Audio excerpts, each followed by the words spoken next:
नमस्कार, मैं हूं नंदिता कुडेशिया और आप देख रहे हैं डीएनपी इंडिया। मंथन में आज बात करेंगे किसानों की, जो कि जल्द ही अपना आंदोलन वापस ले सकते हैं। जी हां, किसान अपना आंदोलन वापस लेने का ऐलान जल्द ही कर सकते हैं। सूत्रों के मुताबिक सरकार के साथ किसानों की मांगों को लेकर हो रही बातचीत सकारात्मक दिशा में आगे बढ़ रही है। सरकार की तरफ से किसानों को एक पत्र भी भेजा गया है। सरकार ने एमएसपी पर कमेटी बनाने की बात कही है। आंदोलन के दौरान दायर किए गए किसानों पर मुकदमे वापस लिए जाएंगे। पराली जलाने पर मुकदमा नहीं किया जाएगा। किसान सरकार के प्रस्तावों पर चर्चा कर रहे हैं और जल्द ही मुमकिन है कि वो अपना आंदोलन खत्म कर दे। सरकार की तरफ से किसानों को एक लिखित आश्वासन दिया गया है, जहां पर एमएसपी गारंटी के साथ उनकी तमाम मांगों को मानने की बात कही गई है। किसान आंदोलन पिछले 15 महीने से दिल्ली और पंजाब की सीमाओं पर चल रहा है। मंगलवार को संसद में बोलते हुए राहुल गांधी ने आंदोलन के दौरान मारे गए किसानों के परिवारों के लिए मुआवजे की मांग को लेकर अपनी बात आगे रखी। कांग्रेस ने संसद में पीएम मोदी को घेरने के लिए एक नया शब्दबाण तैयार किया है। मंगलवार को लोकसभा में इसे राहुल गांधी ने कई बार इस्तेमाल किया। अपने 2 मिनट के भाषण में राहुल गांधी ने इसे करीब 3 बार प्रधानमंत्री मोदी पर छोड़ा। शून्यकाल के दौरान बोलते हुए राहुल गांधी ने निरस्त किए गए कृषि कानूनों के खिलाफ आंदोलन में मारे गए किसानों का मुद्दा उठाया। राहुल गांधी ने कहा, 30 नवंबर को कृषि मंत्री से सवाल पूछा गया था कि किसान आंदोलन में कितने किसान शहीद हुए। उन्होंने कहा था कि हमारे पास कोई डेटा नहीं है।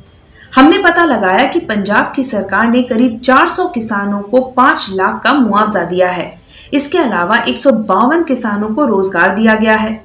ये लिस्ट मेरे पास है। एक और लिस्ट हमने बनाई है 70 किसानों की, जो कि हरियाणा के हैं। संयुक्त किसान यूनियन ने आंदोलन के पिछले 1 साल का लेखा जोखा पेश किया।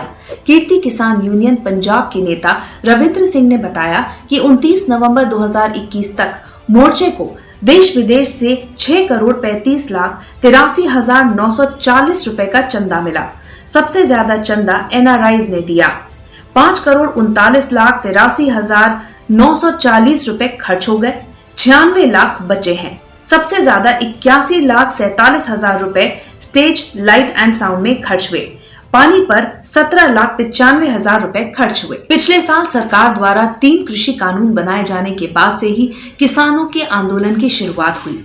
3 नवंबर को पंजाब और हरियाणा के किसान संघों ने दिल्ली चलो का आह्वान किया। इसके बाद 26 और 27 नवंबर 2020 को इन राज्यों के किसान बड़ी संख्या में दिल्ली के अलग अलग बॉर्डर्स की तरफ बढ़ने लगे, लेकिन दिल्ली की सीमा पर इन किसानों को रोक दिया गया। सिंधु बॉर्डर पर तो आंसू गैस के गोले भी छोड़े गए। पुलिस और किसानों का आमना सामना हुआ, जिसके बाद किसानों ने दिल्ली की सीमा पर ही अपना आंदोलन शुरू कर दिया। देखते ही देखते दिल्ली के गाजीपुर बॉर्डर में राकेश टिकैत समेत पश्चिमी उत्तर प्रदेश के कई किसान नेताओं का जमावड़ा लगने लगा और किसानों की संख्या में इजाफा होने लगा। इसके बाद सरकार और किसानों के बीच बातचीत का दौर शुरू हुआ। पहली बातचीत अक्टूबर 2020 में हुई। दूसरे चरण की बैठक हुई 1 दिसंबर को। तीसरे चरण की बैठक 3 दिसंबर को हुई। चौथे दौर की जो बैठक है वो 5 दिसंबर को हुई, लेकिन इसके बाद 8 दिसंबर को हुई 5वें दौर की बैठक में भी कोई निष्कर्ष नहीं निकला, जिसके बाद किसानों ने भारत बंद का ऐलान किया। इसके बाद 22 जनवरी 2021 को मंत्रियों और किसानों के बीच एक बार फिर से बातचीत शुरू हुई।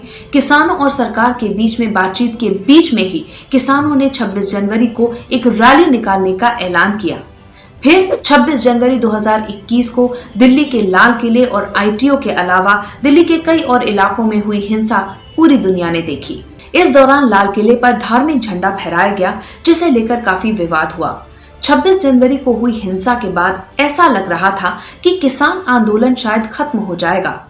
कई किसान संगठनों ने इस आंदोलन से अपने आप को पीछे भी कर लिया, लेकिन 28 जनवरी को भारतीय किसान यूनियन के नेता राकेश टिकैत के आंसुओं ने इस आंदोलन में एक बार फिर से जान डाल दी। रातों रात तस्वीर बदल गई। 29 जनवरी की सुबह नजारा ही अलग था। रातों रात किसान बड़ी संख्या में गाजीपुर बॉर्डर पहुंचने लगे। इस दौरान पुलिस प्रशासन ने गाजीपुर बॉर्डर की सड़कों पर कीले बिछा दी, ताकि किसान अपने ट्रैक्टर्स के साथ दिल्ली में प्रवेश न कर सकें। इस बीच किसानों के लगातार आंदोलन के बाद ये मामला सुप्रीम कोर्ट पहुंचा। तीनों कृषि कानूनों को रद्द करने का आदेश भी दिया गया। इस मामले में एक कमेटी भी बनाई गई। जिसके बाद सरकार ने 3 कृषि कानूनों को अगले 1.5 साल के लिए निरस्त करने का फैसला किया, लेकिन किसान अड़े रहे। इस दौरान करीब 700 किसानों की जान भी गई है। इसमें लखीमपुर खीरी की घटना भी शामिल है, जहां भाजपा के केंद्रीय गृह राज्य मंत्री अजय मिश्र टोनी के बेटे पर आंदोलन कर रहे किसानों को गाड़ी से कुचलने का आरोप लगा। 1 साल में किसानों ने बहुत कुछ सहा है, लेकिन ये आंदोलन सरकार के लिए भी एक बड़ा सिरदर्द बनता जा रहा था। इसी वजह से प्रधानमंत्री मोदी ने 3 कृषि कानूनों को रद्द करने का ऐलान किया। हमारे इस रिपोर्ट के बारे में आपकी क्या राय है, कमेंट सेक्शन में जरूर लिखिएगा।